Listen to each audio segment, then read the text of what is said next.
Before you watch this video, make sure to watch part 1 and 2, their links will be in the description. Abeloth has been defeated, and Anakin stumbles to his feet and walks over to Luke, who's just regained consciousness.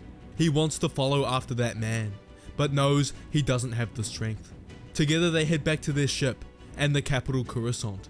With Darth Talon's defeat, the lost tribe of the Sith are in disarray, with no apparent leader, and over the following 12 months, their forces are scattered across the galaxy, isolated and without stable leadership.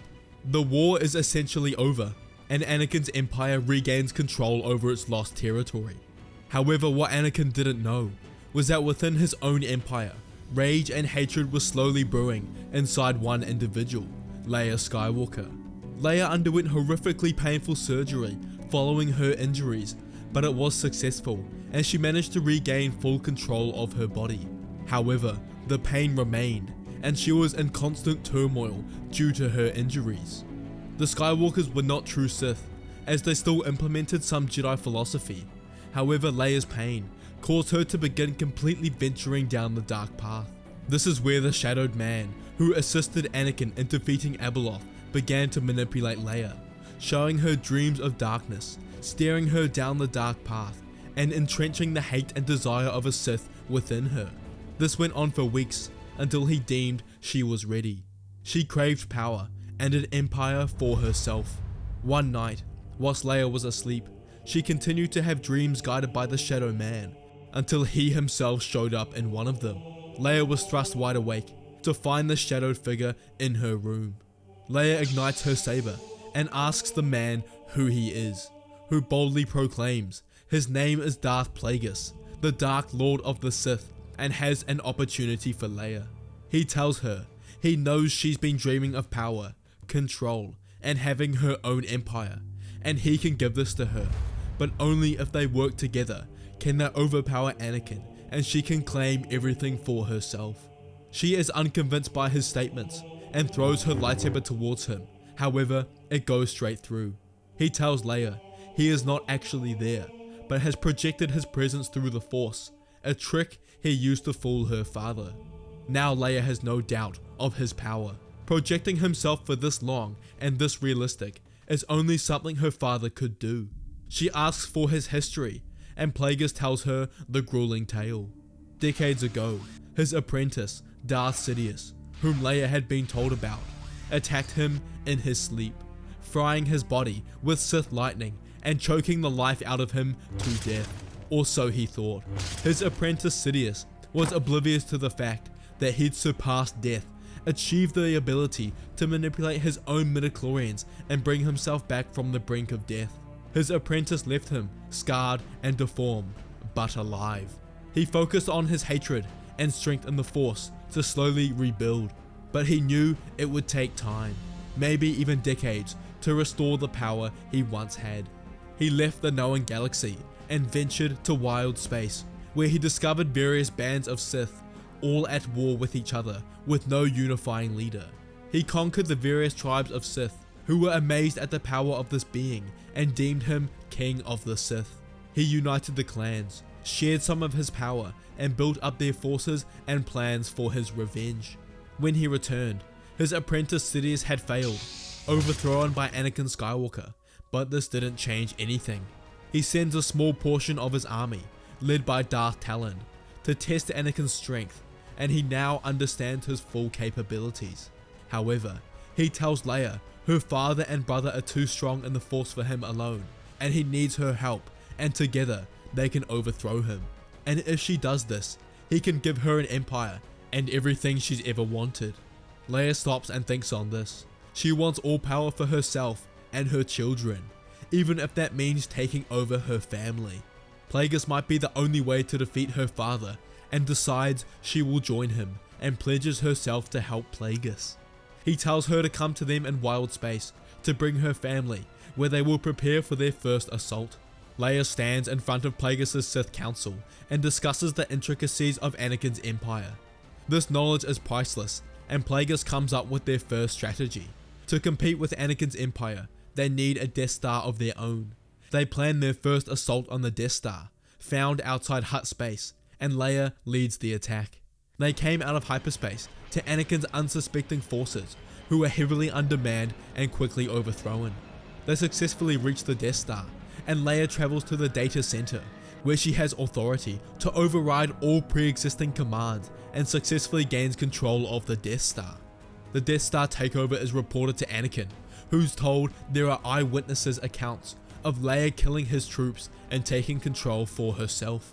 He doesn't believe it and reaches out with the Force to witness the events for himself. How could she do this? Why? He activates his hologram to connect with Leia and sees her standing menacingly, eyes a deep yellow and the dark side leeching off her. Anakin asks what the meaning of this is when Plagueis steps in the frame, telling Anakin she's chosen the correct path. Anakin knows who this is instantly. He senses the same presence as the shadow man on the moon of Endor. He asks his name and whether this is what he meant by Talon's war was only just the beginning. He nods his head and tells Anakin he himself, Darth Plagueis, King of the Sith, will wipe his empire out of existence alongside his daughter Leia Skywalker. The transmission ends and Anakin sits back on his throne. He knows the name Darth Plagueis, Sidious's master, whom he revealed years ago, the one that could cheat death, and he's turned Leia against him. He contacts Luke immediately and informs him of the situation. They agree to ready their forces for all-out assault. There's no doubt their forces are depleted following the previous two wars. However, Anakin knows the only reason Plagueis would recruit Leia is if he needs her power in defeating them, meaning he's scared to face Anakin and cannot do it by himself. Once again, the galaxy is thrust into the chaos of war. Anakin calls upon Thrawn and the Chiss, who agree to aid Anakin in the war. This bolsters his forces, and they combat the Sith in space. Thrawn's tactical brilliance was pivotal in many battles, leading Anakin's empire towards victory. The help of the Chiss cannot be overlooked, and Anakin will not forget this. However, little did he know, Plagueis had been plotting his death for years, but Leia's help almost assured him his plan would work. Leia told Plagueis of Anakin's foresight, who was shocked to hear that Anakin could essentially see the future on demand, but he would use this to their advantage. Plagueis' knowledge of the midichlorians was unprecedented, and Anakin was nowhere near close in this aspect. Because of this, he was unaware what Plagueis could actually achieve with this ability. He'd been practicing and perfecting this technique for decades, and was able to manipulate someone's midichlorians across the galaxy after making contact with them. This was the reason for him meeting Anakin months ago with Abeloth. Now, Plagueis had a connection to Anakin that he could not see, and he begins the final stages of his plan. He begins manipulating the midichlorians in Anakin's mind to show him images of a false ending to the conflict on the Glavus Ringworld space station. He showed him visions of Anakin killing Plagueis and his council, but then also bringing Leia back to his side. However, this was a false truth planted by Plagueis, but Anakin was unsuspecting and believed this to be a result of foresight and thought the future was set in stone.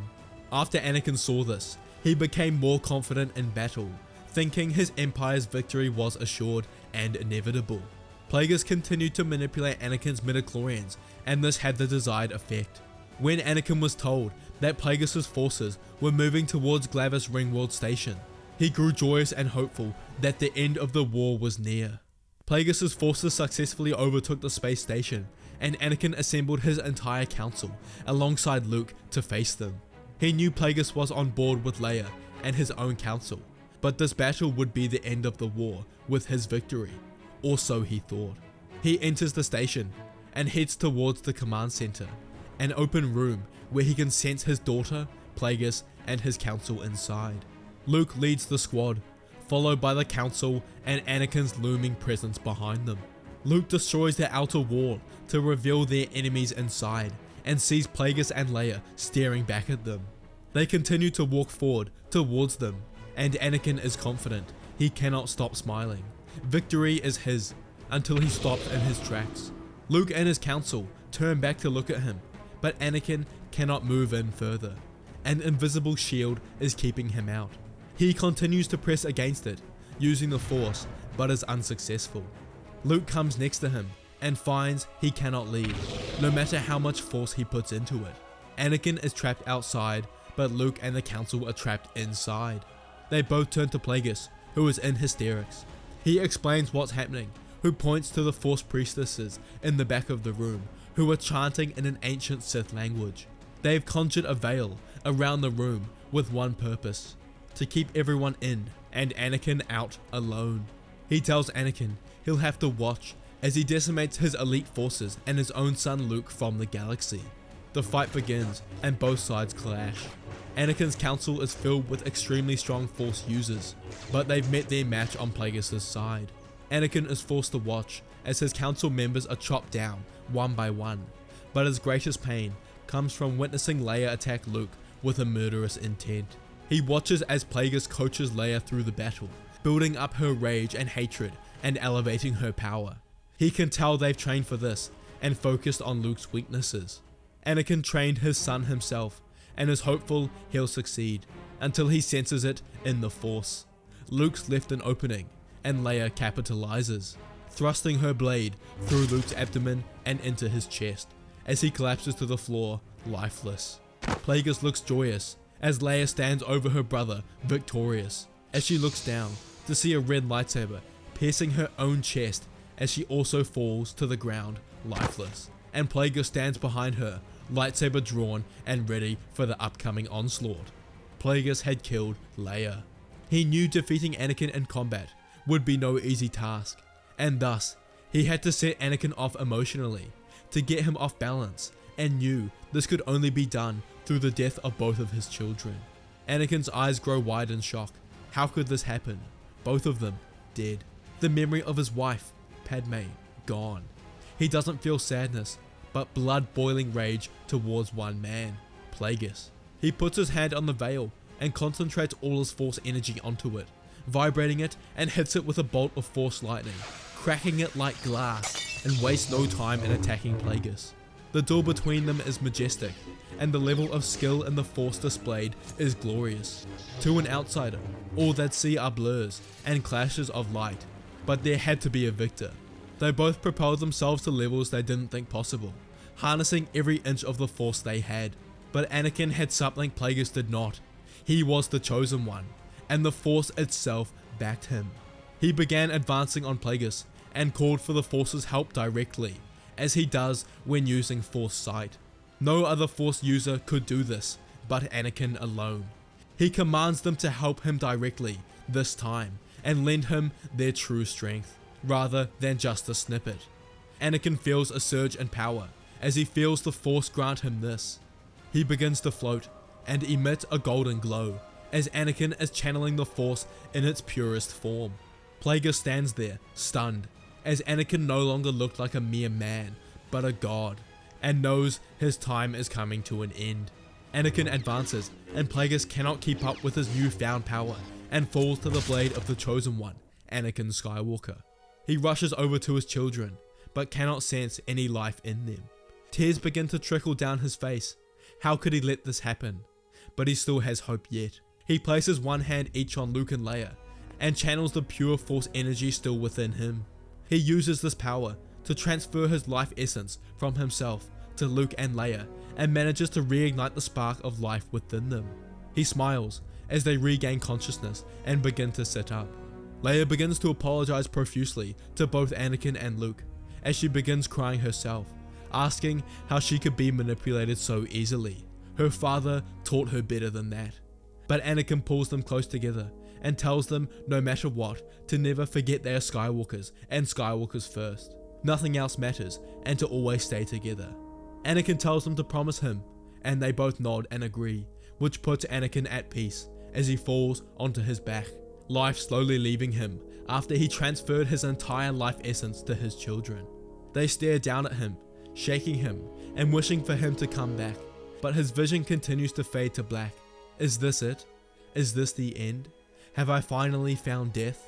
All he sees is black, until he slowly begins to see a light emerge in the distance, getting brighter and brighter, until he can make out mountains, trees and lakes.